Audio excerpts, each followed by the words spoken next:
ऐसी बसी है, तेरा कहा कि मैं जाऊं कहाँ, अब तेरे ही नाम की कमर कसी है।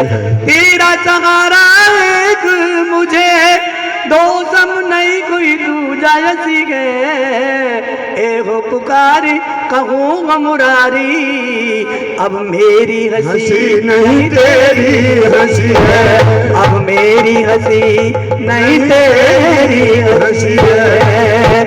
जय जय श्री राधे, जय जय श्री राधे, जय जय श्री राधे। दोनों हाथ उठाने का भाव है। जब कौरव सभा के अंदर द्रौपदी की वस्त्र हरण किया गया, द्रौपदी का,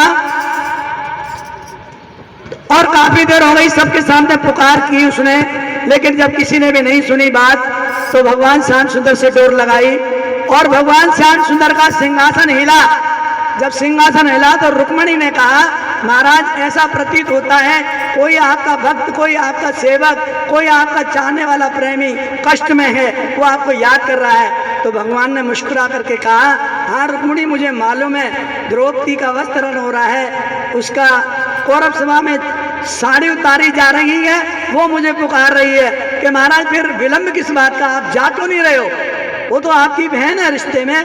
तब उन्होंने कहा भगवान ने कि हे रुक्मणी, अभी दाएं हाथ से उसने अपनी साड़ी को दबाया हुआ है, पकड़ा हुआ है, जब वो दोनों हाथ ऊपर उठा देगी और अपना समर्पण मुझे कर देगी, तब मैं जाऊंगा। और जब द्रौपदी ने देख लिया कि अब किसी का भी सहारा नहीं है, तब उसने वो हाथ भी छोड़ दिया जिससे साड़ी दबा रखी थी, और दोनों हाथ ऊपर उठा करके भगवान का समर्पण करके बोला। तब भगवान वहां से दौड़े और उसकी लाज को बचाया।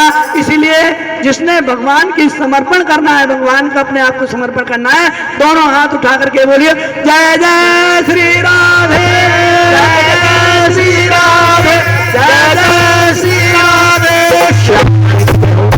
आरती के लिए आ जाए। हमारे साथ यही समस्या है, आनंद तो बहुत आता है और जब समय बनता है सोचते हैं कि और बोलेंगे, उस वक्त घड़ी दिखाने लगते हैं लोग और समय हो जाता है। तो कोई बात नहीं, समय भी बहुत ज़रूरी है क्योंकि सीमा में रहना बहुत ज़रूरी है। तो अभी आपके सामने सुंदरकांड का पाठ हुआ, कुछ भजन हुए और हमारे बहुत सारे साथी हैं जो सभी बोलने वाले हैं, बहुत अच्छा बोलते हैं। एक एक साथी हमारा ऐसा है कि अकेला ही बोल लेगा 2-2, 3-3 घंटे, परंतु समय का भी कुछ समस्या है।